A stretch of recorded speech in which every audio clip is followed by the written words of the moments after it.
কচ্ছপ। এক সুন্দর সবুজ বনে, যেখানে ফুলেরা হাসত আর পাখিরা গান গাইত, সেখানে থাকত চঞ্চল নামের এক খরগোশ। সে ছিল বনের সবচেয়ে দ্রুত প্রাণী। বনের আর এক প্রান্তে থাকত ধীর নামের এক কচ্ছপ। সে ছিল খুব শান্ত এবং ধীরস্থির। চঞ্চল প্রায় ধীরকে তার ধীর গতির জন্য মজা করত।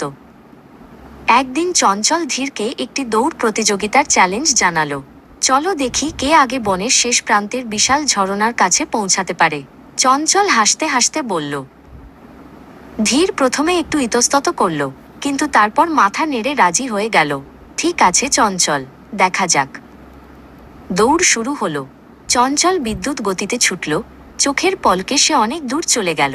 ধীর তার ছোট ছোট পা ফেলে ধীরে ধীরে এগোতে লাগল। চঞ্চল দৌড়াতে দৌড়াতে একটি সুন্দর ফুলের বাগানের পাশ দিয়ে যাচ্ছিল। রঙিন ফুলগুলো দেখে তার মন ভরে গেল।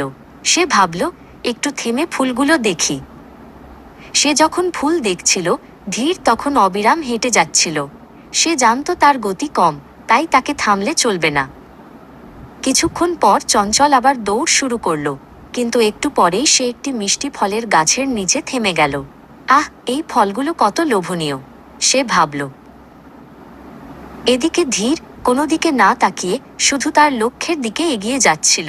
তার মনে ছিল কেবল একটিই চিন্তা, ঝরনার কাছে পৌঁছানো। অবশেষে ধীর যখন ঝরনার কাছে পৌঁছালো, চঞ্চল তখনও অনেক পেছনে।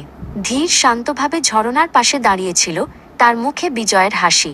চঞ্চল বুঝতে পারল, শুধু দ্রুত গতিই সব নয়, অধ্যবসায়ও খুব জরুরি।